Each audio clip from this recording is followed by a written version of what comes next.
Broadcasting from the heart of the Colorado Rockies, it's 4th and 99 with your hosts, David Slade, Keith Brookman, and Matt Staffiero. Now let's talk football here on 4th and 99.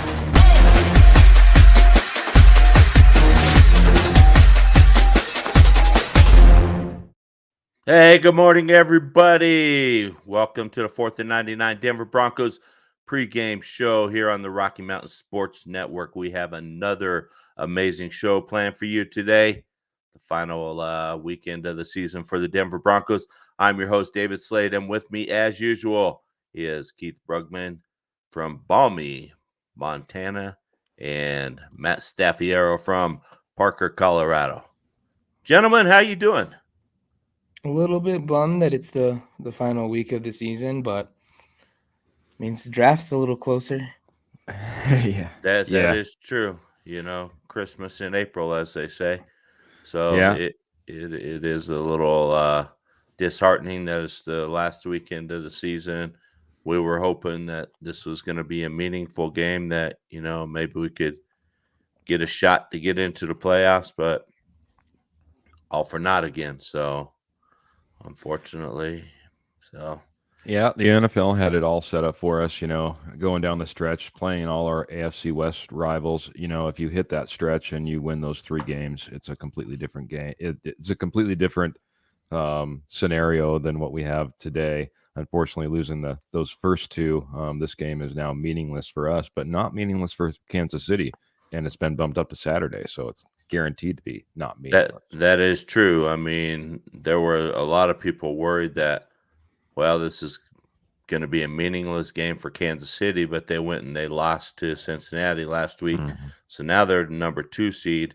They have to win today to have any hopes of, you know, getting the number 1 seed, and then hope in some miracle fashion that the Texans beat the Titans tomorrow. So I'm sure the NFL is happy Kansas City lost, you know, to make this game meaningful. I'm sure Broncos are, because, I mean, could you imagine how many no-shows would be down there if Kansas City wasn't playing for anything?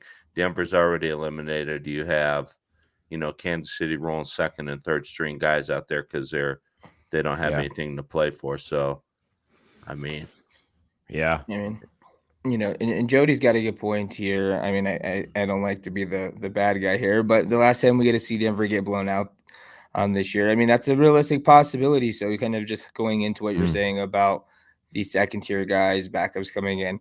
If Denver can't keep the game close and it gets out of control early, then unfortunately for us Bronco fans, we're probably going to only see those KC starters out there for a limited time. And Jody's also predicting about 15,000 no-shows. And it would not surprise me. The high is supposed to be 41 today, talking about possibility of a rain-snow mix. So, I mean, people may not want to go sit out there and in those elements. And Keith's like, 40. That's warm. Ooh, yeah. No kidding, man. I'll take it. Is it summertime? You know, we had just enough warmth at 31 degrees and just enough sunshine at one point. We actually had some melting, a little bit of melting, like roof type of melting, not like not anything on the roads or anything like that. That's still packed ice, but, you know, right. Hey, we'll take a little. Yeah. So just got to take what you can get. You got to. Yeah. You got to. And that's it. So, but yeah, I'll be out there today taking my brother. Tomorrow's his birthday. So initially the game was planned for tomorrow. So it's going to be hang out there for his birthday, but instead we're going to go a day early. So he's even a good sport and said, yeah, I'll still go. So I was expecting him to say, well, you know, being that they moved the game to Saturday, it doesn't work for me anymore. So, yeah. So, but he's still being a good sport. He's going to go out there as well and suffer through the elements with me as well. So, hopefully it can be a better game than what we're anticipating. I'm hoping, and we'll talk about it. And there's possibilities. So we'll talk through it throughout the show. But before we get started, guys, as usual, let's thank our sponsor, Willow Seasoning and Blends. They've been with us all year, so sponsoring today's show again. So do yourself a favor, head over to their website and grab some rubs. Head over to willowseasonings.com. and grab some seasonings, put a little spice in your life, and you're not going to regret it. So, all right, let's first talk about injuries. So, excuse me, got a little choked up right there with injuries. So, it's been a tough week for us, yeah. unfortunately. Yeah, secondary has taken a beating. So, Keith, we're missing Kareem Jackson has been placed on the IR. Ronald Darby's out with a shoulder injury. Patrick Surtain's out with calf injury. How do you see our secondary holding up against these Chiefs, with these injuries? I mean, is there somebody you think can step up and fill in for these guys? To an extent, I think PJ Locke has done a pretty good job in Kareem Jackson's absence. So I'm not worried there. PS2 is the one that really kind of bums me out. Obviously we don't have a lot of depth at left cornerback. Kyle Fuller, is really our only guy that's placed there. So that's a guy that's going to have to really step up today. Honestly, I think you have to change your game plan a little bit. You can't rely on those guys being out there on islands and not getting any pressure on the Kansas City offense and Patrick Mahomes. So I think, unfortunately, whether it be working or not, I think we see a few more blitzes than what we've seen in the past few weeks. Yeah. And just to kind of double down on what he's saying. So he mentioned Kyle Fuller, and granted, our head coaching situation and all that's kind of up in the air, so we don't really know what this team's going to look like next year, and from pretty much any standpoint until we get confirmation whether Vic is staying or going. But if I'm Vic and I have even the slight inkling that I'm going to be staying, I probably wouldn't want to lean on Fuller today. Fuller's got one foot out the door. There's Michael Ojemudia and Nate Hairston who you're going to have to get a look at to see if they're going to be capable enough to step up into that role next season, with Bryce Callahan also being gone. Ronald Darby's health, he's been hurt off and on all season. So I would really want to get a look at these young guys in a game where there's not so much pressure to actually come out with a win. Yeah. And I know Michael Ojemudia got hurt earlier in the season, right? He was out earlier in the season. He's fully back now. Yes. Okay. I missed that. I never. Yeah, caught he's that been on back the for a news. couple of weeks. Yeah, then I would agree. I would have to agree, Matt. I want to see what Michael O can do. Exactly. And I think Lawrence here maybe has a good point. The Chiefs are, they're going to take it slow. They don't really want to get anybody hurt, risk anybody getting hurt or anything. So if this game gets out of hand, early, I can see a lot of these starters, heading out. You don't want a Patrick Mahomes, getting hurt by some Bronco player who's trying to make an impression for next year, and not a dirty hit or anything, but just comes in, and maybe bangs him up. And then next thing you know, you're missing Pat Mahomes for the playoffs. I mean, Kansas City definitely does not want that to do. So Bryce Callahan is going to be back there as well today. So, but he's possibly gone next year as well. So I would say he's likely gone. Since they've already decided to pay Ronald Darby that huge contract. I don't see them and investing a high value draft pick in Patrick Surtain. I just don't see him having a path to come back. So how about this? Just a quick draft question. Let's not dive too deep on it. We're going to pass up a quarterback again, Matt. Probably. And we're going to draft Darryl Stingley Jr. out of LSU. How would you like to have Stingley Jr. and Surtain as your two corners? It would. I'm always weary taking a cornerback so early. Like the return on cornerbacks that early is not always as much as high. You don't get as much as you'd like most of the time. You kind of get burned. Even look at like Denzel Ward. Go back and look at Morris Claiborne. Go back and look at some of these other guys that are getting drafted, within the first 10 picks, and it's not always the greatest. I think that I would not like it if they invested another high value pick on a cornerback. I know you wouldn't. You weren't happy about Surtain, so I just had to throw it out there to see if I could get you going this morning. Keith, would it bother you, especially in this run-oriented NFL anymore, to get another stud at cornerback? that you can have for another 10 years? You have almost 2 Champ Bailey equivalents lined up now. It's not the worst case scenario. Obviously, there's you can just look at contract values and you can kind of decide who's really important on a team. You need edge rushers, you need cornerbacks, you need quarterbacks. Maybe a wide receiver, but that's even devalued a little bit. Seems like everyone's getting the ball. So, it's not the worst case scenario. It's not where I necessarily think that we have our biggest void, but it certainly sets our secondary up for years and years to come if you can keep that all together. Yeah. So, all right, a couple more injuries to clean up. Dalton Reisner is out. He's been placed on the IR. So, more struggles along that offensive line, possibly. McManus and Martin both cleared from COVID, so they've both been brought back. So, at least we got our kicking game intact. We may need that for field goals and pin Kansas City deep with some punts. For 9 points today. I think Matt's sort of giving us a sneak preview to his prediction for the score. So, and Jody says no loss with Reisner out, and yeah, I'm starting to feel that way too. So he has the most to lose out of any Broncos player out there today. If pending free agent or that's going to stay on the roster, we seen a stellar rookie season, and it's just been kind of a steady regression since then.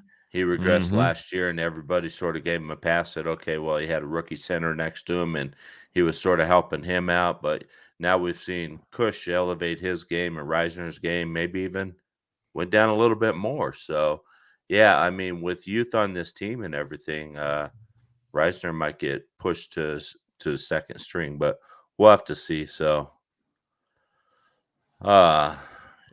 and we will talk about this a little bit more later in the show, Lawrence, but there's a lot of people out there saying that Vic may be back next year. So, but we'll catching steam. Yeah, and then Kansas City has a couple guys out. Lucas Niang, am I saying that right, Matt? It's Lucas Niang. I'm sorry. He's out with their offensive tackle, out with a knee injury, and then Clyde Edwards-Helaire, which I was hoping to see him. He's a LSU boy for me, and he's out with the shoulder injury. I had heard earlier in the week that he might be able to go, but I think they're just going to save him for the playoff push. So they got Williams back there, so I think he can do some damage as well. So, all right, guys, let's move to the offensive side of the ball. Okay. Kansas City, they're averaging about 2 sacks per game throughout the season. They have 30 sacks in 16 games, so they're not a huge sack machine. I think they're more about just putting pressure on quarterbacks, and trying to force them into making mistakes. Keith, how do you see our offensive line, holding up against this Kansas City defense, both picking up blitz schemes, stunts and stuff like that, and trying to keep Drew as clean as possible? I just had to reflect back to our last game. I thought we did a pretty good job offensively, I mean, from a line standpoint. And as Jody pointed out, and as we pointed out, with Dalton Reisner out, I don't think we're necessarily hurt. In fact, I think we might even improve in that category. With them not getting but maybe 1 to 2 sacks a game, I'm not too scared about that. And I really hope that the offense looks to unleash Drew. I'll be honest. Yeah, and Matt, same question to you. I mean, does this offensive line have it in them to keep this Kansas City defense at bay? And I'm not so worried about the organic pressure, but I'm worried about the blitzes that they use, and they seem to blitz at the right time. So yeah, absolutely. I definitely think that you hit the nail on the head there. They're very creative when they do decide to send the blitz. Go back to last week. That's when a lot of the pressure was happening, and the offensive line just didn't really have an answer to stop the nickel blitz, Chris Harris coming in, the safety blitz with Nasir Adderley coming in, and Derwin James was in the backfield all the time. The reason where I feel like this is going to be hard for Denver is since Drew Lock's taken over, the Raiders have showed everyone how to really limit this run game, which I know we'll talk a little bit more about, but if the Broncos can't get the ball running, those creative blitzes are going to be coming nonstop.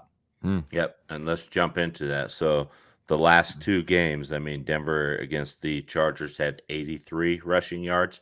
10 of those were by Drew Lock. So between Javonte Williams and Melvin Gordon, they had 73 yards. And then against the Raiders, as Matt said, Denver had 18 rushing yards, and Drew had 10 of those.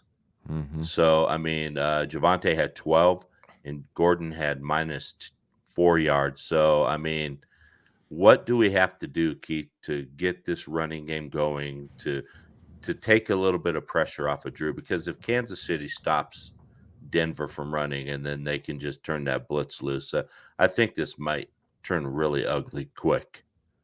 I think we need to be successful in the pass game early.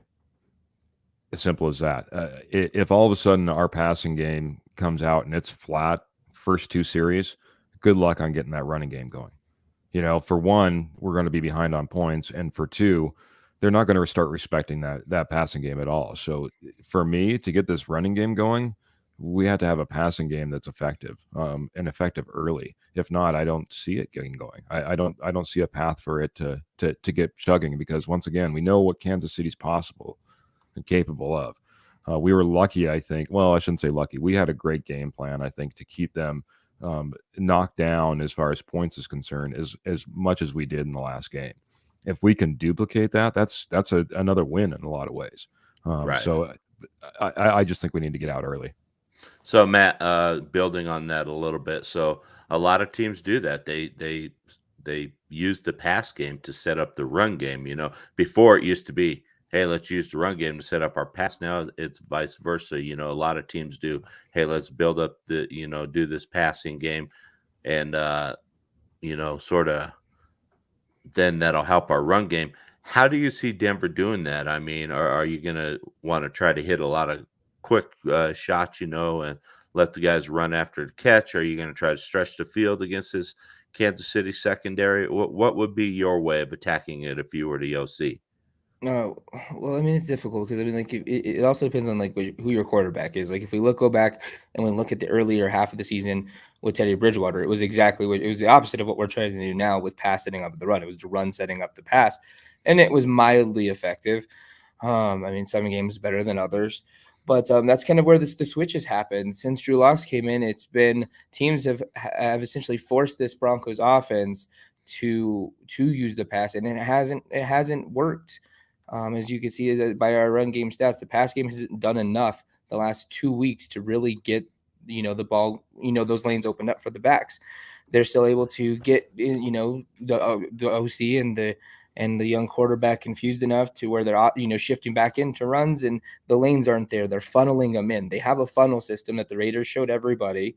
That's and if it's a play action pass, that funnel's still coming directly at Drew Lock. And while he's making better reads, he's just not having. There's just not enough time to really get through all the progressions all the time. There's a lot of issues there. Even if the pressure's not there, he's having to be on the move, going out of the pocket. Sometimes he's leaving too early. Sometimes the offensive line is just getting obliterated. It's just been a massive switch since Drew Lock has come in, and I think it's because teams know how this team is constructed and how they wanted to do it. They know what Drew Lock's abilities are and what his tendencies and flaws are. They know what Pat Shurmur's flaws are, and he's predictable. And it's just kind of been just an overall recipe for disaster with Drew Lock and Pat Shurmur teaming up again. Teams know how to counteract it. So I don't know if we'll see them be able to do it today. And I think a big part of that is more on Pat Shurmur than it is on Drew Lock over the last couple of weeks, though. Okay. So this secondary of Kansas City, and Jody makes a good point here. Deep shots all game. I'm not going to compare Drew Lock to Joe Burrow, okay? And we don't have a Jamar Chase on our roster, but we saw how Cincinnati was able to push the ball down the field, and beat this Kansas City secondary. They get handsy. They get very handsy. So I'm with Jody. I say push this ball down the field, and let's see if we can get some PIs on them, and get some big shots, So Drew's sort of shown he's improved in his accuracy on the deep ball, and I would probably go there. So And Lawrence brings up a good point here. I don't know what movie he's referring to, but and this is a long one. I'll read it as quick as I can. What movie is it where he asks the soccer player to run it all the way to the goal and see how long it takes? And he goes, now pass it and see how quick it can get there, and it's way quicker. My point is we can't have 20 plays to get a TD. We need to go in and score and get off the field. So, and I think that's what you have to do against this Kansas City defense, because they've shown they will give up points. They're not a stellar defense that's going to hold you to 10 points. Well, unless you're the Broncos and Pat Shermer's calling your plays. Yeah, that's true. I mean, and there's a couple things that I'll add to it. Going let's look at Cincinnati compared to Denver. Unfortunately, Joe Mixon, it doesn't seem pretty much no matter what, he's always going to be effective because you can hit him in the pass, you can hit him wherever. So that's kind of a threat that I think opens up some of those deeper passing lanes. Plus, we know Joe Burrow. He makes things happen. I think that's one area that kind of hurts us in this sense. But I agree with you. It needs to be just an aggressive game plan. There's nothing to lose. If Drew Lock goes out there and looks completely atrocious, he goes out there and looks completely atrocious in a meaningless game. But you went out there and you tried to beat the Chiefs.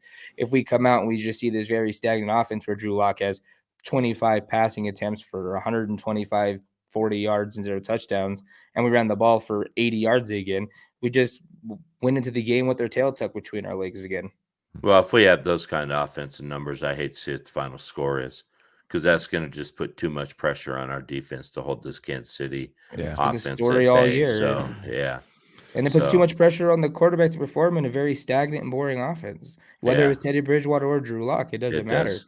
And Jody brings up this point. Locke looks scared to cut it loose because he might throw an interception. I think if I'm Locke today, I mean, and I've seen Locke push it down the field these last 2 games he's been in. I mean, I think Locke is taking calculated shots downfield. He's not forcing it like he used to. And I think that's what people are used to. They're used to Locke just hell with it. I'm just throwing it down there. I don't care if there's 3 guys on my receiver, I think Locke is playing smarter now. I don't think it's being scared. I think he's learned a lot. I mean, Teddy Bridgewater even had an interview, and he was talking about Drew Lock, and he said, it's amazing how much this kid has learned just sitting on the bench and watching and film study. And, they would stay after practice almost every day and work an extra 30 minutes just on footwork, and things like that, and extra film study. So maybe things are paying off for Drew.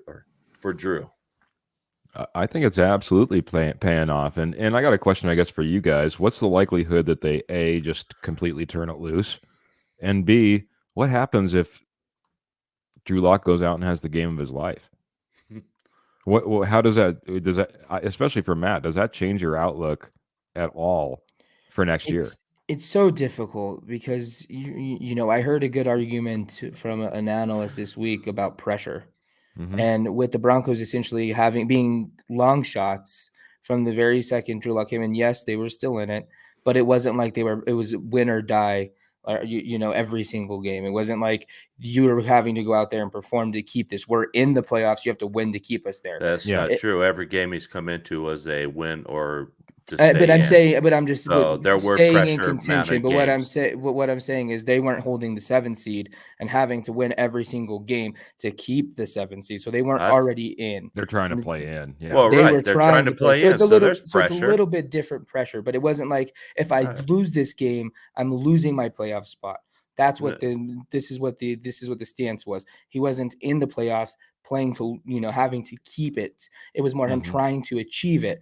So granted, that's still pressure, but it wasn't, if I mess up, I'm out. This is done. We're completely done because of me. I lost, but I lost the playoff spot is what I'm saying. I think the mentality though, too, if you look at a quarterback that takes over for another quarterback and you're in the playoffs and all of a sudden that quarterback, because of his performance, you fall out of the playoffs. You look at that quarterback completely different than the quarterback that's still going out there, still trying to get you in the playoffs, just like the quarterback that was before. Yeah, so there's still a sense of pressure, but it wasn't the fact that I am going. Teddy Bridgewater got me to 7. Now he's out. I lose it. We lose 7. It's a whole different thing. So essentially what they're saying with this kind of a different mindset, with them not being completely guaranteed to be in, he's not guaranteed to lose anything because he hasn't been given anything or blow up That's anything not from the true. previous. That's not But true. If you're in the playoff hunt and you lose a game and you're out, that's just the same amount of pressure, Matt. So where this analyst is coming from, I have no idea. So essentially what it's saying, he's been able to play more freely. Also, go to the next part. In Pat Shurmur's offense? Come on. No, not Matt, freely come in on, the man. sense of Let's what not he's start doing. this. But I'm mentally saying wise. what Oh I'm my saying mentally goodness. wise, Gabe. What I'm saying is he's been able to go out there. It's similar to his rookie season when it was them not having to. They were playing for something that was a long shot in the beginning when he came in. We all knew it. Everyone here knew it was a long shot. These lock bashers will find any way to find No. an excuse why he improved Has his he performance. But you just said why he's improved his performance. You just hit the nail on the head like 10 seconds ago, so don't discredit it before you even know where it's going.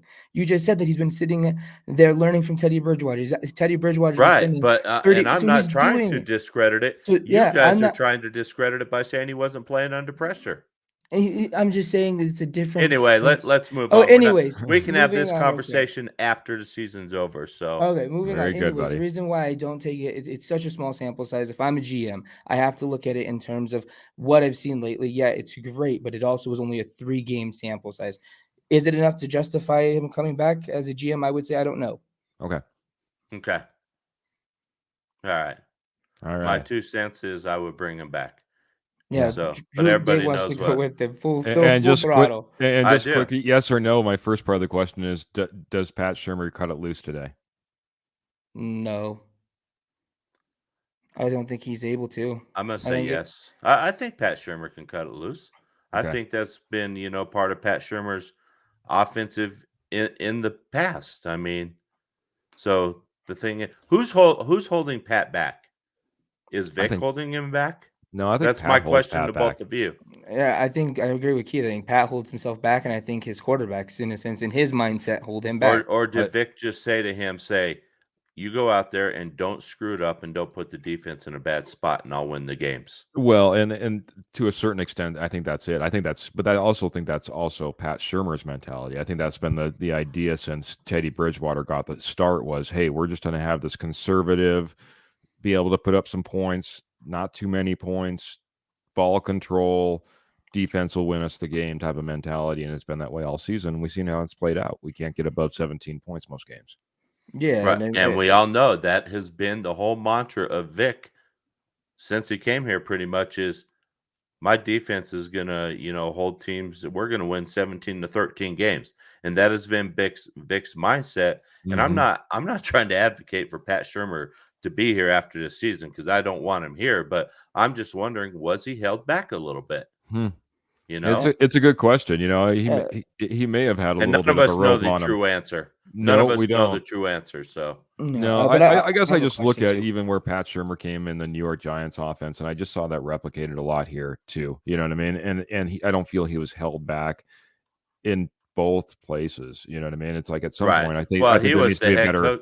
Yeah, he was the head coach at New York, so hopefully he wasn't holding himself back. Well, I mean, you always have a GM above you too, though. That is true. That is true. So, real quick on Pat, I mean, if you go back and you look at his receivers in New York and you look at the receivers here, even in the first year, it's been a lot of frustration that they haven't been aggressive. So I think it is more of Pat being in his way and him not trusting a young quarterback. You've seen what happened when he has a veteran he trusts in Case Keenum. It was an electric offense. Well, wait a minute. Didn't he trust in the veteran Teddy Bridgewater? Teddy, I mean, I don't know. Did he? I don't know. That's what I'm asking. Because he didn't push the field with him. Agreed. 100%. I think he trusted in what he believed Teddy Bridgewater was capable of. Yeah, because in Minnesota, I mean, with Case Keenum, they really lit it up, Yeah. So. Yeah. All right. One more quick thing. So you said Vic Fangio mentality of the elite defense, yada yada. But I want to argue that goes past this. Ever since 2015, that's been our model: bring in a defensive coordinator as their head coach, try to keep teams low and win these 13s in the game. So is this a Vic Fangio mentality or is this a management problem? Is this an Elway mentality? He got so happy with his 2015 defense, right? And remember that it never got better. Remember after the 2012 Super Bowl when Denver just got embarrassed by Seattle, Elway said, that's not going to happen again. I'm building these defenses, that, and maybe that is it. And that's why we've gone defense again as our head coach. So, and the problem is they were both coaches who had never been head coaches before. I just don't think they were really qualified. And we'll talk about this more after we find out what happens to Vic, which we should have an answer hopefully tomorrow morning. Heck, maybe we'll even get an answer tonight on the drive home from the stadium. So, really quick, and just a person. We don't need to elaborate because we spent a little bit of extra time on this. Who has to be the superstar today on offense? Matt, I'll start with you. I'm going to keep it simple. All eyes are on Drew Lock, whether he's playing for his job here or he's playing for his job somewhere else. He's got to go out there and perform. Okay. Keith? Since he took Drew Lock, I'll take Noah Fant. I think just in the performance of this game, he needs to step up. Yeah, and I'm going to go Drew Lock. I think for Denver to have any chance to win this game, Drew Lock has to have a huge game. I agree. So, all right, really quick, let's take a quick break. Thank our sponsor, Willis Seasoning, and we'll be right back.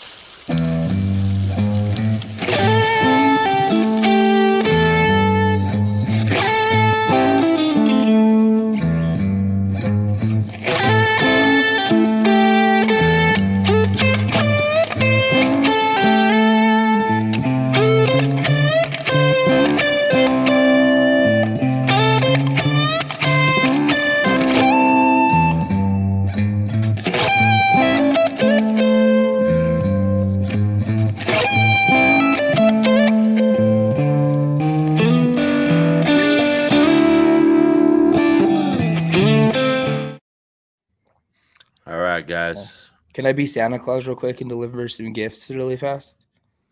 Yes. So Ian Rappaport just tweeted just a few minutes ago that multiple league sources believe the Denver Broncos will move on from Vic Fangio after tonight's game. Ooh. Yes. It's coming from Rap Sheet. Yeah, Rap Sheet's usually pretty good with his stuff. He doesn't just throw things out there like crazy, So yeah, Tom Pelissero also doubled down on it, so that's another really big one. So Schefter, Pelissero, and Rappaport are probably the three big ones right now. Oh, so, Schefter's even said not it? Schefter. Right now it's just Pelissero and Rappaport. Yeah, the other day Schefter sort of said, well, the Broncos like him, and they may like him. They like him as a person, they like him as a coach, but Schefter even said things haven't worked, but he blames a lot of it on the QB disaster that we've had. So yeah, so add James Palmer to that list as well. So James Palmer, Tom Pelissero. So the rumors are now starting to come out. Somebody is probably leaking this now, and the report says that they met with some media members and met with George Payton, is what this is essentially saying. Okay, so maybe I'll be at Vic's last NFL game as a head coach. So. Yeah, the exact. Maybe they'll carry him off the field. What do you think, Keith? Yeah. If he wins, maybe it'll be like a Super Bowl victory. We beat the Chiefs. It would be like a Super Bowl victory for Vic Fangio, that's for sure. It definitely would be. So, yeah, it says that there is still room that it could still fall in favor of Vic Fangio, but it's trending in that direction. There's always a chance, So sometimes teams will put stuff out there just to throw the media off their trail for a while. So, but we'll talk about that a little bit more. But let's talk about the defense first. So, last 4 games, Kansas City's averaging over 37 points a game. How do we slow these guys down, Keith?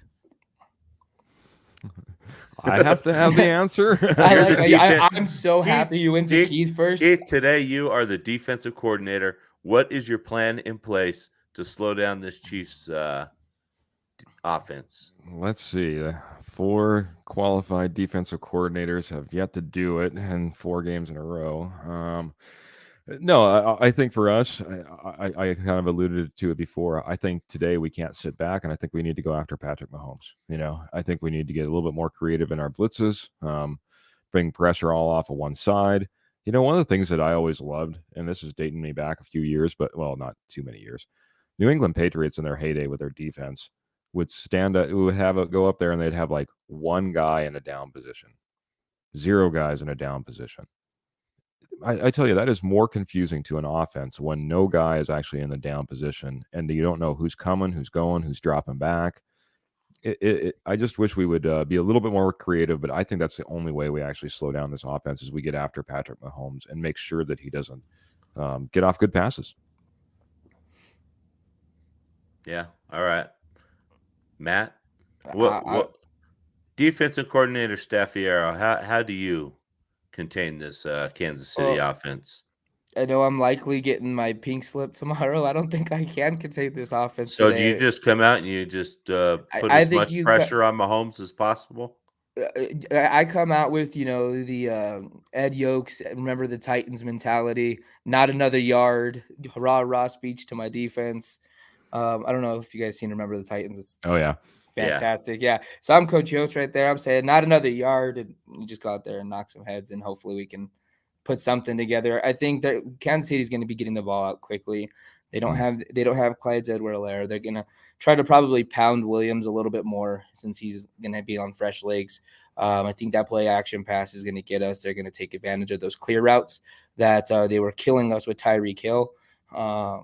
Last game, I think we're going to see the clear out, and then a clear out and go, and that's when we get beat over the top.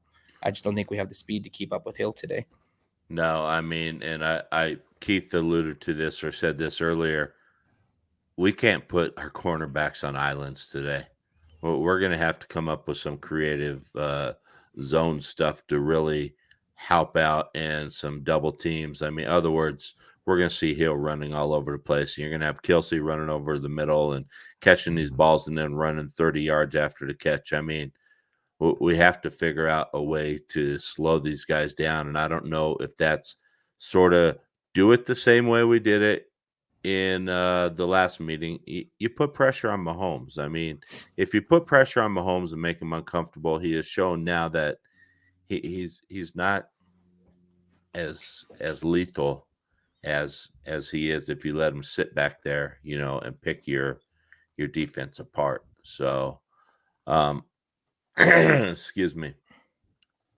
I mean, Broncos, they've done it before. Vic, one thing I'll give Vic credit for is it doesn't seem to matter who stepped up and had to fill these holes. The defense has performed consistently all season. So, yeah, I mean, I wouldn't be shocked if we see these guys come out and have a good game, possibly. It's just that secondary's got me highly concerned. But, I mean, look at what Vic's been able to do with the inside linebacker position. Jody keeps bringing up, Jonas Griffin. Jonas Griffin was the 8th string inside linebacker at one point. And, he's gotten enough rise out of him for this guy to be considered coming back and being put in this position next to Baron Browning or Kenny Young next season. Right. No, I mean, I think Peyton has made some good moves, especially, to bolster up the depth on this roster. So it shows with all the injuries and everything we've had where we've had guys who can step up and perform. So, I think because a lot of talk around Vic Fangio as well, where they don't have a coach. George Payton doesn't want to make a move not a coach, owner. George Payton doesn't want to make a move without the new owner. I think based on all those tweets coming out, George Payton might now be saying, I'm the GM. I'm going to make a bold move, and I think that's the way you have to. So back to I was going to say really quick, it's just sometimes for a new owner, it's just as bad to look at a team that's been sitting on their hands and not doing anything and seem like they're just waiting for someone to come around and fix the problem. You know what I mean? It might be, right. It might be in the best interest to make the aggressive moves. Yeah. It could also maybe signal that this right of first refusal trial is coming to an end. We're going to have a thing, and who knows? Maybe some out of the blue, here comes the Bolins. They're going to maintain control of this team. So it's a possibility, I guess. We'll have to see. So it's going to be an interesting offseason for Denver. So which is going to make it fun, I guess, a little bit. Will be for us, yeah. Fun and stressful. So, can our makeshift secondary keep these guys in check? Predictions, guys?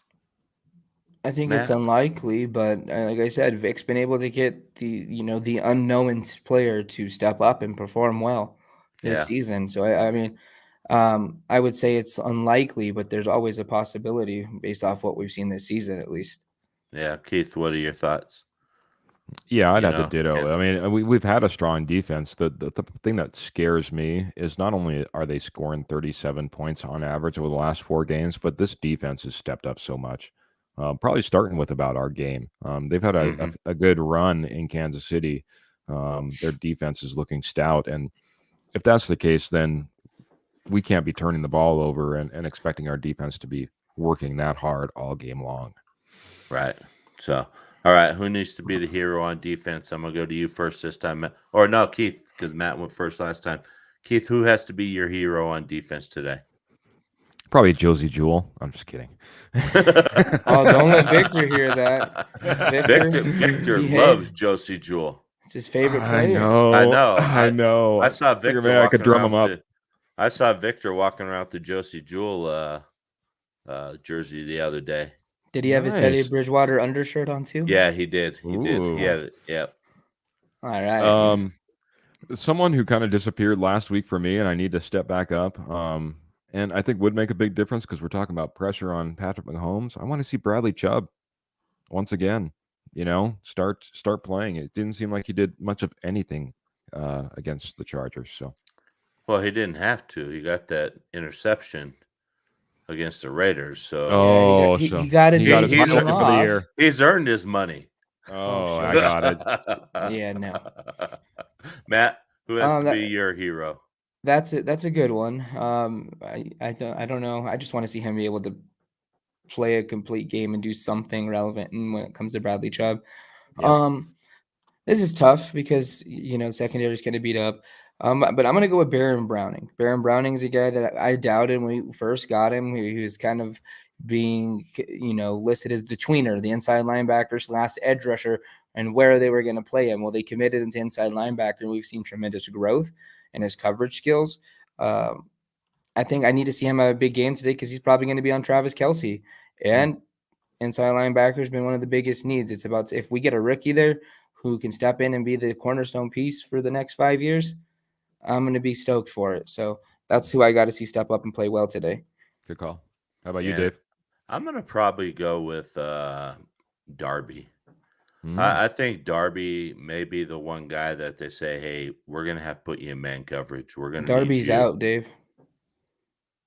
You're right. He is. So Darby is not the guy, and who I was thinking of was Callahan. So because Callahan's probably going to be matched up with Tyreek. I mean, who else would you put on Tyreek Hill?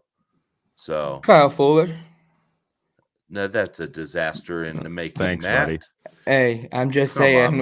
I'm just saying that's probably where it's gonna happen. Yeah, and thanks, Matt, and thanks, Jody, for reminding me.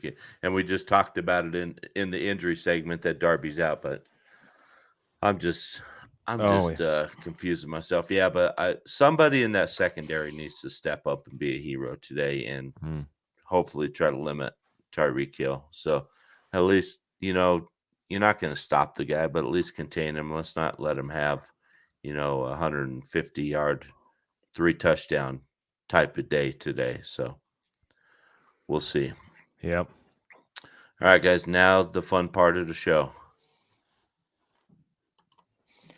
Oh, we got to talk about Vic Fangio. Vic Fangio.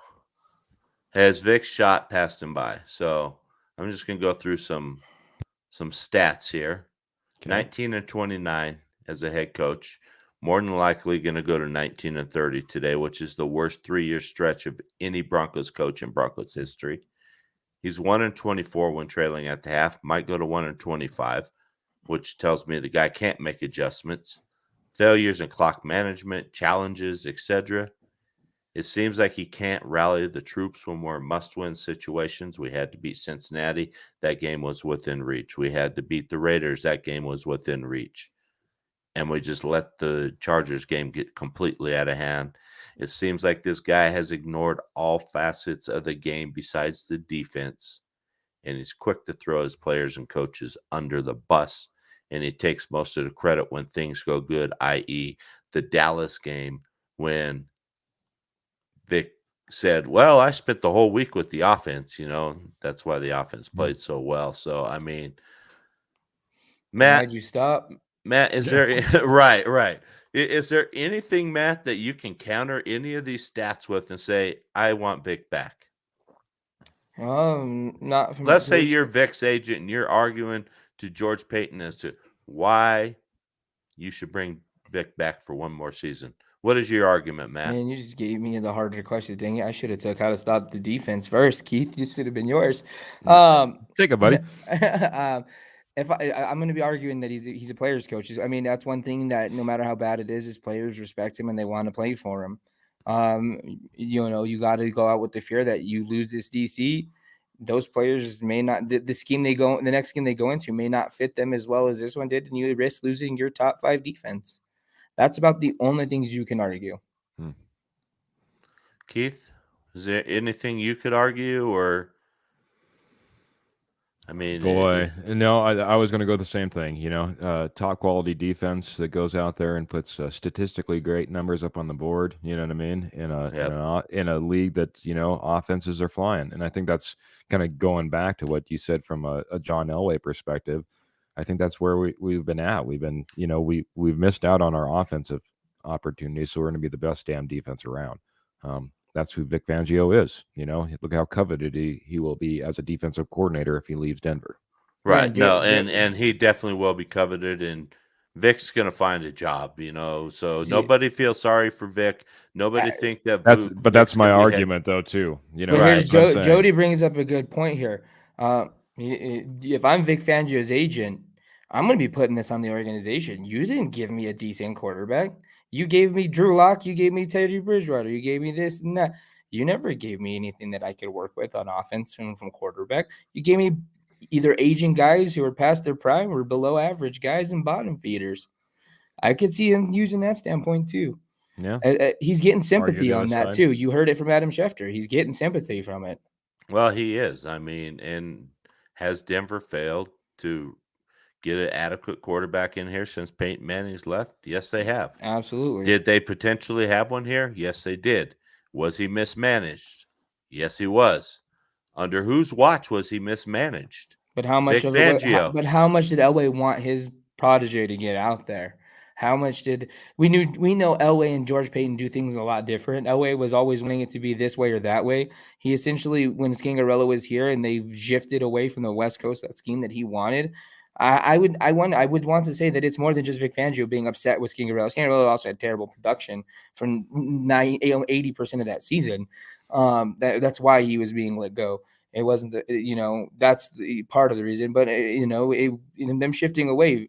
Elway was known to always want to be in everybody's business. He's a control freak. And how much was it that he wanted Drew Lock out there? How much did he want to roll with Drew Lock?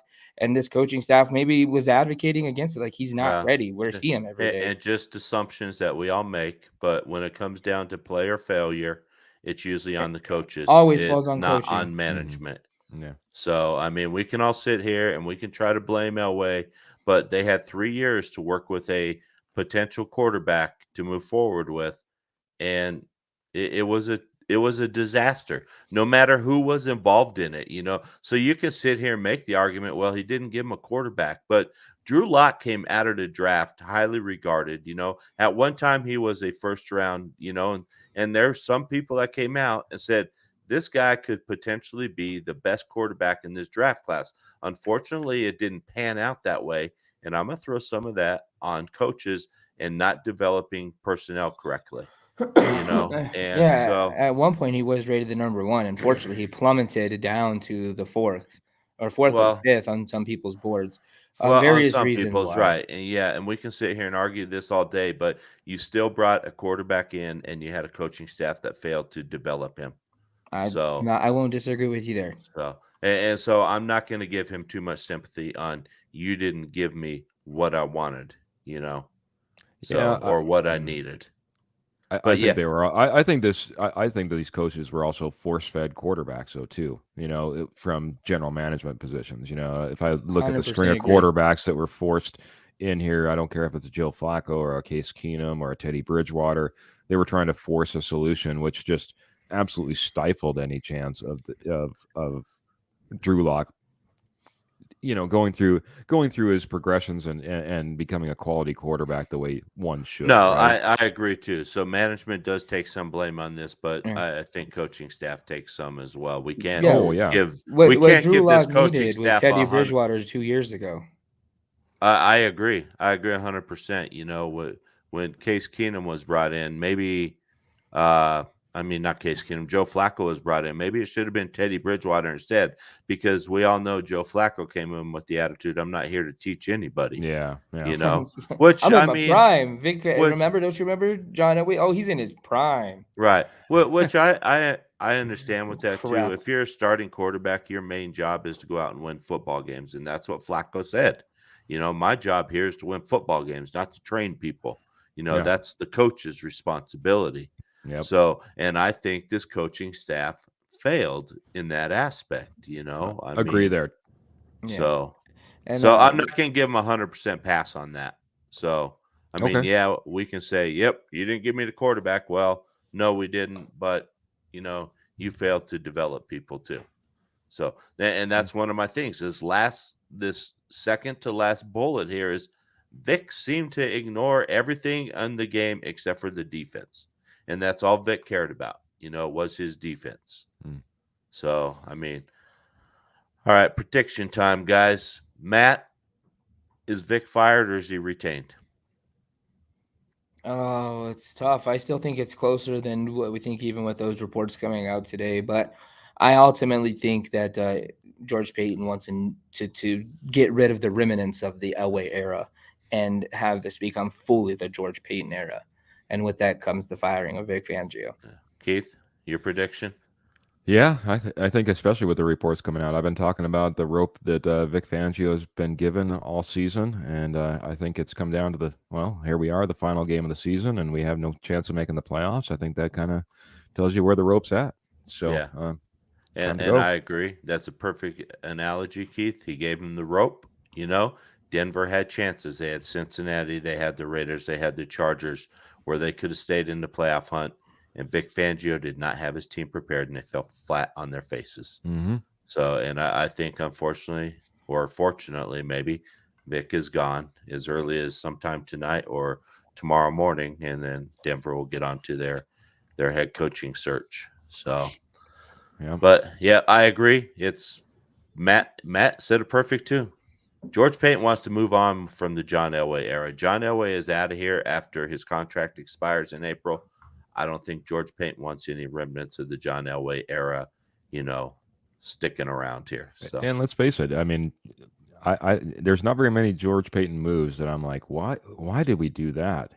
I mean, this guy has done quality moves so far. So from draft all the way through free agency. Right. The only thing that anybody can maybe question him on was, why didn't you grab a quarterback? But maybe he just didn't like the guys, Mm-hmm. And maybe Mac Jones is really just a product of the system that he's playing in.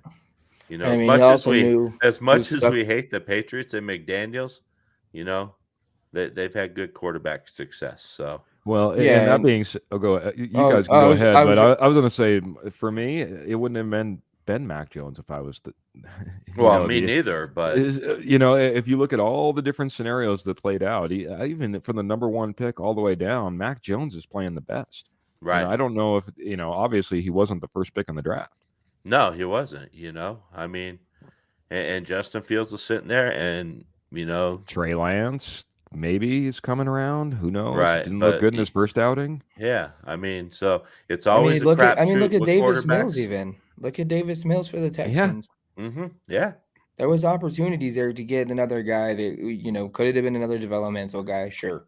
Yep. But yeah. Oh, all right. Here it goes. Not looking like I'm going to make the comeback, Matt. There's enough games.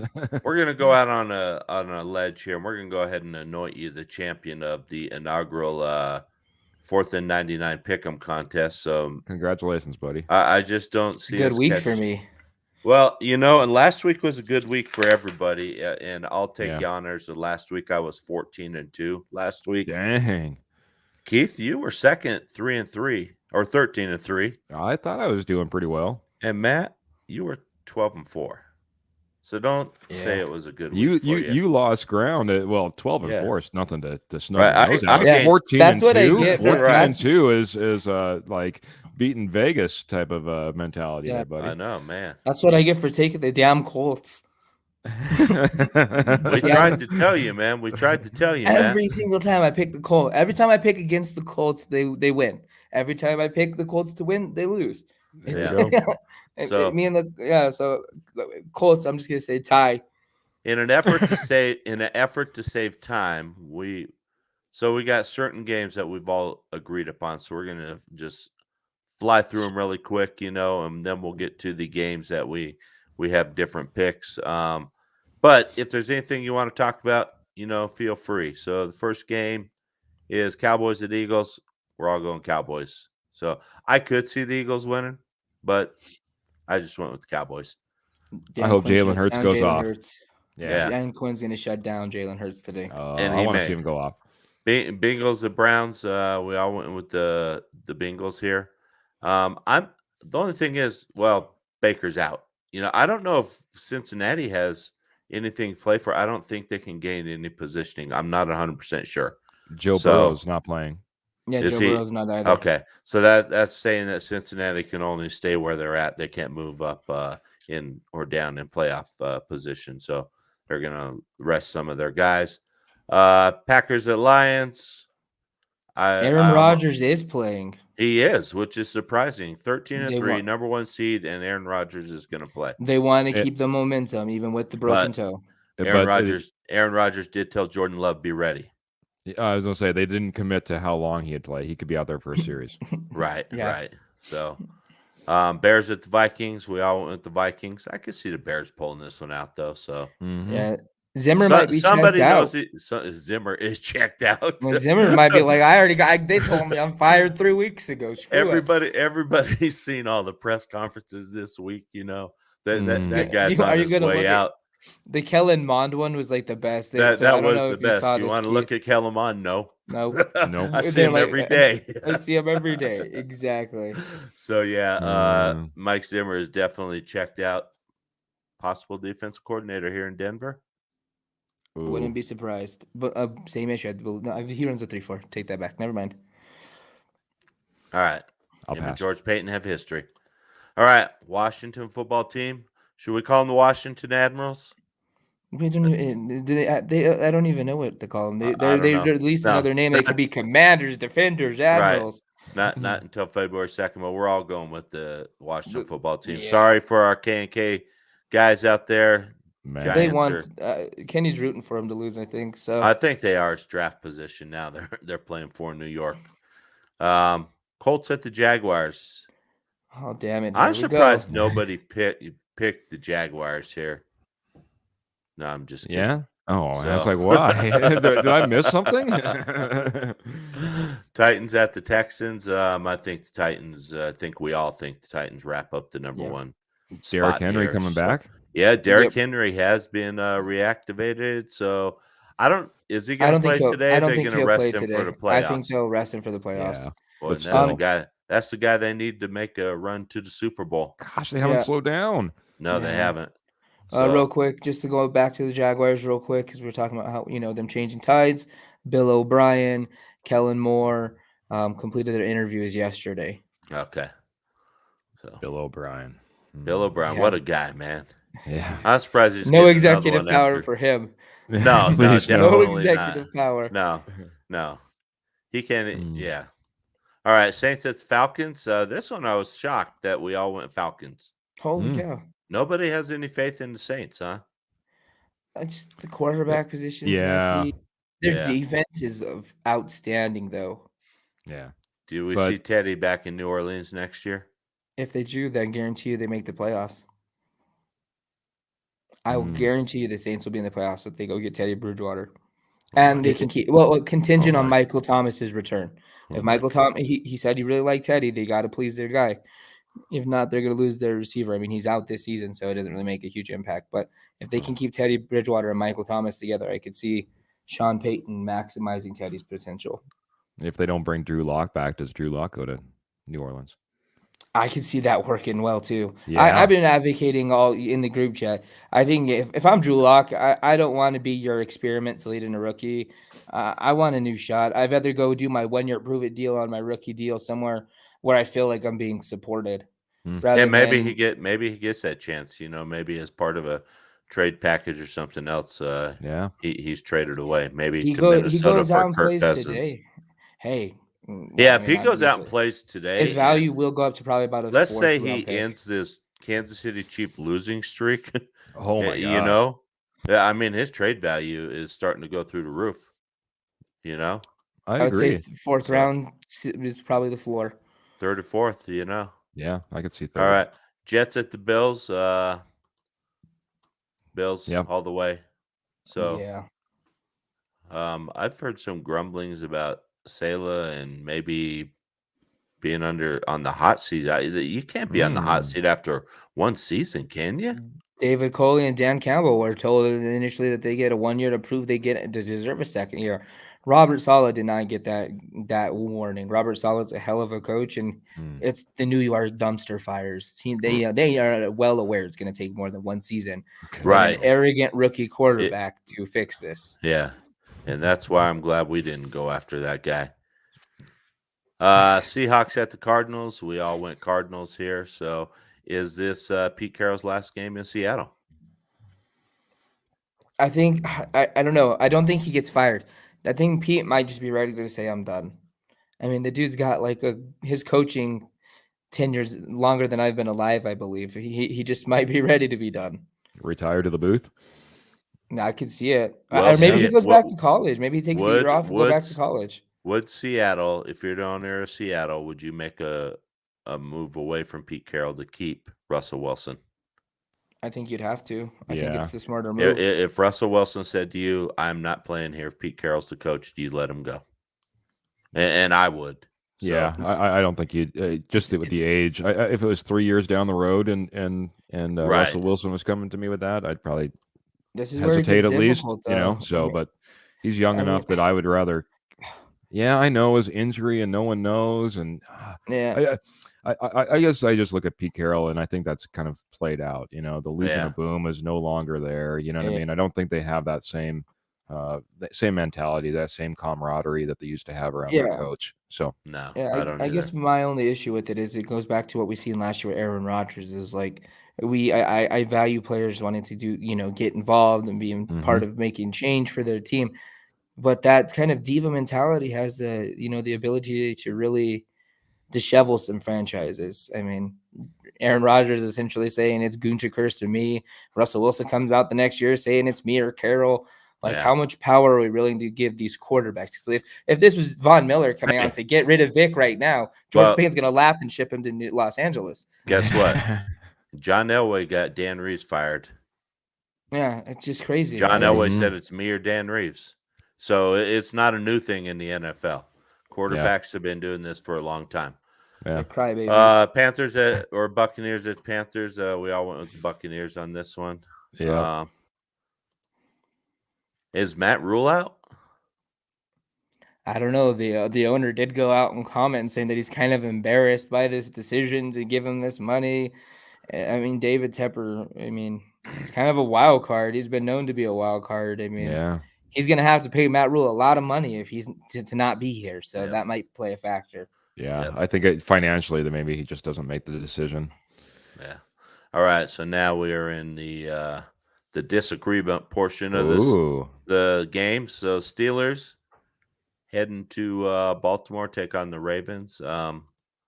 I went with the Ravens. I was so on the fence. I mean, this could be Ben Roethlisberger's last game, period. Does he call it quits after today? Lamar's not playing today. Huntley's going, so I wouldn't be surprised if Pittsburgh does win, but I'm going to stick with my original and go with Baltimore. Matt, where are you heading? I'm going with the Ravens. Dang it. Happy finger again. Keith, I'm sorry, man. I ruined all the fun for you. I was looking at the playoff picture really quick to see if the Ravens have a shot to getting in, but it would take way too many things. Right. So, and then Keith, reasoning for the Steelers winning. Exactly like you said, last game. I just love the way that they played the last game in Heinz, possibly the last game in Heinz Field as him as the quarterback, and I just think they go out there again, kind of on that same train. It's a big division rival, and let's get Ben that last win. Yeah, I'll be rooting for the Pittsburgh Steelers for sure. Oh, I definitely will. So Even though I picked them, but real quick, I want to talk about the Ravens. I know we're going a little over, but that's all right. Talk about a fall from grace. One seed majority of the season, and then a fall, face plant to 11th. How crazy is that? It is crazy. So yeah, a lot of injuries and things like that in Baltimore. And all right, 49ers at the Rams. The Rams, have to win this to win the division. So I'm gonna go with the Rams. I think they beat the Niners today. Matt, where are you going? I am also going to be going with the Rams. And Keith, where are you heading? Guess what? Guess what? Out over here. Yeah, I went with the 49ers. I don't know. I kind of liked what I saw from the 49ers and Trey Lance last week. I think they have a little bit of momentum. It seems like every time I choose against the 49ers, they win. So hopefully it's the other way this time. So it's your version of the Colts then? Yes. The 49ers and the Dolphins were my crux this year, man. Every time I chose either one of those teams, they lost, and vice versa. But hopefully it goes off the snide. I think 49ers could do it. And nice segue into the Dolphins. So we're going Patriots at the Dolphins. I'm going to go with the Patriots here. Matt? I'm going with the Patriots as well. And Keith, well, we guess we know where you're going. I'm also going a different direction. I'm going to hit the Dolphins. Just a team that's been kind of on a roll as of lately. Defense is playing outstanding. I think it could be a lot closer than most people think. Yeah, and I think it will be. I think Patriots sort of struggled down in Miami, so it could be a good close game, and I wouldn't be shocked if Miami won. So good. I'm not crazy then. No, you're not crazy. Thanks. This is the game right here. Win and you're in. So, I call me crazy. I like what and I'm not even going to butcher his name. The coach. Masaccia? Yes, I like what he's doing with the Raiders. I mean, they've faced a lot of adversity there, and this team is still in the playoff hunt. And I'm going with the Raiders. It's in Vegas. That stadium is probably going to be rocking. So, Matt, where are you going today? I'm going the opposite. As much as I like what Bisaccia's been doing over there in Las Vegas, I like what Brandon Staley's doing in Los Angeles a lot more. The Chargers have been fighting for this for a while. Herbert's, a known winner. I just think Herbert's going to have a really good game against an okay Las Vegas Raiders defense. And Keith, where are you heading with this thing? Oh, finally, we get to one that's a toss-up before me. So, right. For me, I'm right on board with Mr. David Slade. I like what the Raiders are doing. That win that they had last week, they had a fire and they had a passion. I think they carry it over into a home game and the last game of the season, and eke out a win and go into the playoffs. And how great!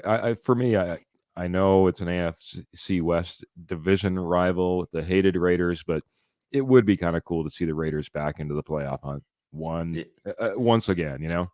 Yeah, it definitely would, and it would be nice to see the Chargers as always, just sort of fail like they do. Yeah. And I'm not a huge Brandon Staley guy, so I don't know why. I don't know why either. There's something about him. He looks like a 12-year-old kid on the sideline, and that bugs me. But could Sunday Night Football have not asked for a better game? And this wasn't even flexed there, I don't think. I think this was just scheduled this way. Yeah. So, I mean, could they ask for a better game? So, it'll be fantastic, man. Yeah, I think it'll be fun. And it'll be a competitive game, too. You know what I mean? I don't think it's going to be a blowout in any particular way or fashion. I think each team has the ability to get back into this game. So I will say, I have to thank the Chargers for one thing.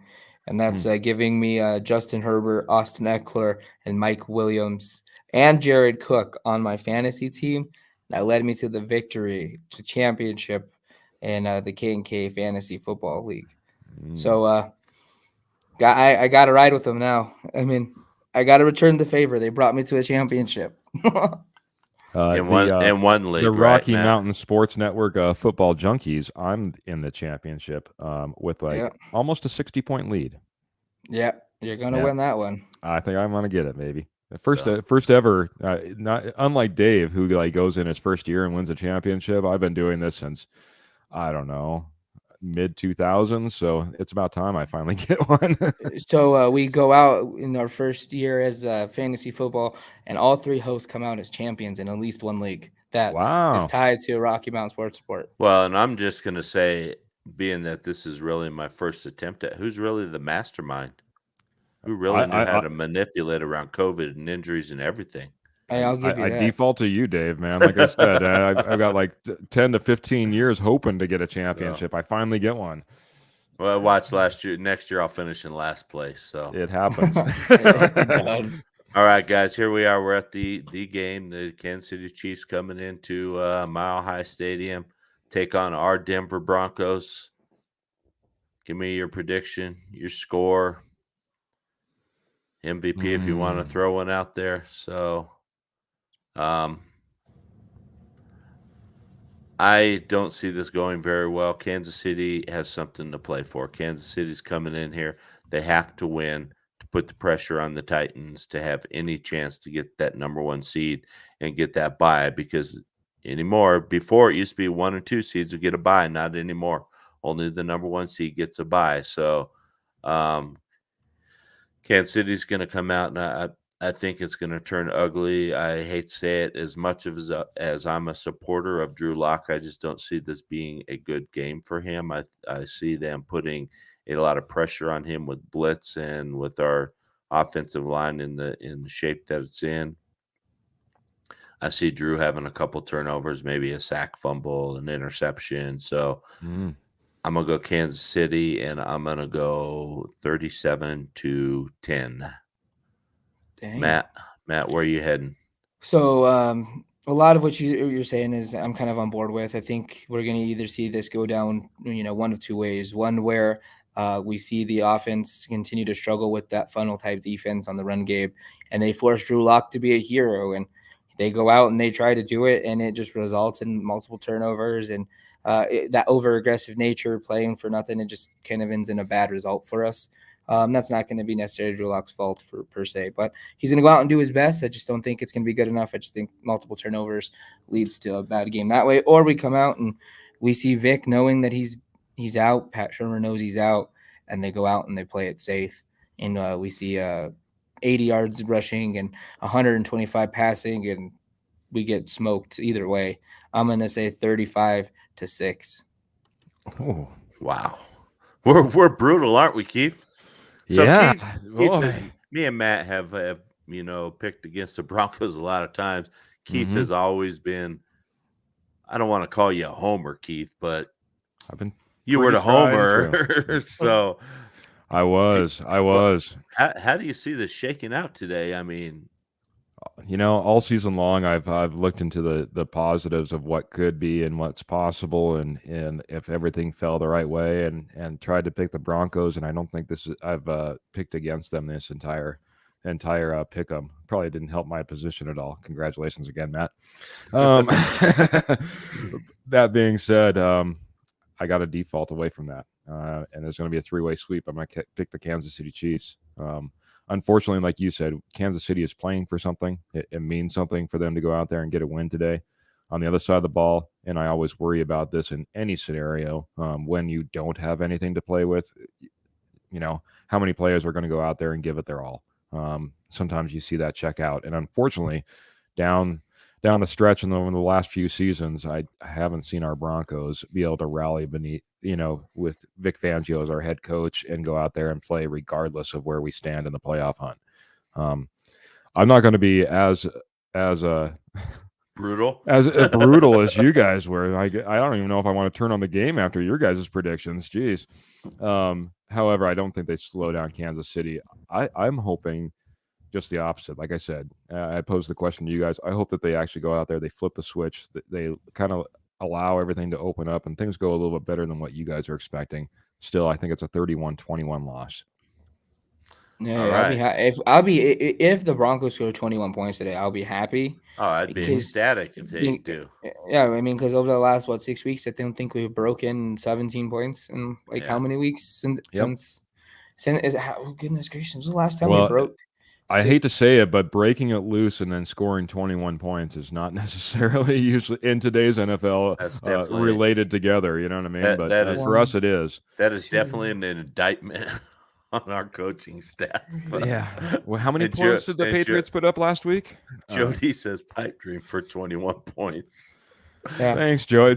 Jody is gonna, I think, gonna be my Vic or something like that. She also called me out. Of course, Bradley Chubb didn't show anything last week because he wasn't playing. He went out late with COVID. That's all right. She doesn't now. She doesn't agree with my 21 points either. I'm thinking that's all right. Might have something going. What do you call? She called me out, on my Ronald Darby. Oh, that's true. Yeah, so, I value Jody's opinions. So, and Jody is good, and I love Jody coming in here and giving her opinions. Yeah. And I do want to apologize. I think a week or so ago, in frustration, I just called her an uneducated fan, and she definitely is proven she is not an uneducated fan. She put you in your place, Dave. Yeah, she definitely does. So, but hey, great you input, guys. Jody. This has been a fun 18 weeks. I just want to thank everybody who comes and watches us. I mean, we don't do this to talk to the three of us. We like to talk to you guys out there. We appreciate everybody that comes in here, interacts with us. It's been fun. So I don't know what I'm going to do on my weekends anymore when I don't have a pregame show to do or a postgame show. So we're speaking in a postgame show. I will not be on tonight. It'll be Matt and Keith, unless the game's over at halftime and me and my brother decide to leave then I'll be able to join you for the postgame show. So, which it may be, who knows? Yeah. That's certainly a possibility. You threatened that last time. If our predictions are right, you should get out of there. Yeah, I might be on tonight. So, but Matt, Keith, any parting shots today? Yeah, my parting shot is excluding the week start of schedule. The Broncos only been able to score more than 17 points 4 times this season. It's been extremely unsettling, and I just am ready to get back to competent offensive football. I just want to see us break the 21-point threshold consistently. I don't think that happens today, but maybe I'll be wrong. There you go, buddy. So maybe. So for me, I hope that we see I just want to see a different returner back there today. We've seen Deontay Spencer all season long and has done nothing for us. You know what I mean? I haven't seen one return that seemed electric, and especially after last week, seeing a returner on the other side of the ball just light it up.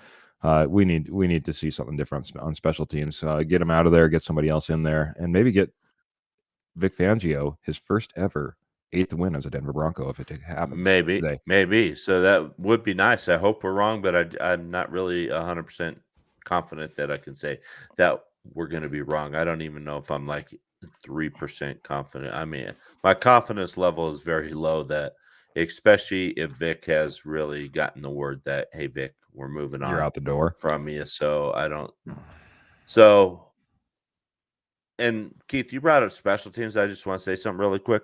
Yeah. Remember the Darryl Stingley Jr. thing? I said excellent kick and punt returner for LSU as well. So, all right, everybody, that wraps up today's show. We'll be back on tonight, 6 p.m. for post-game show. Matt and Keith will, at least. Until then, please follow, like, and subscribe. We're all on social media platforms. We're on Facebook, Twitter, Instagram. Where else we at? TikTok, YouTube. So make sure you follow us. You can also chat with us, the three of us on our Twitter accounts. Our Twitter addresses or handles are right here.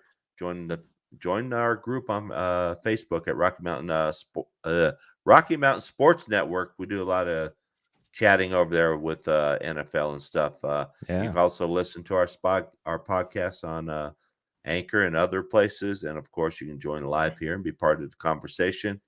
So from all the guys at 4th and 99, a part of the Rocky Mountain Sports Network, thanks for watching. Enjoy the game today, and we will talk to you guys tonight.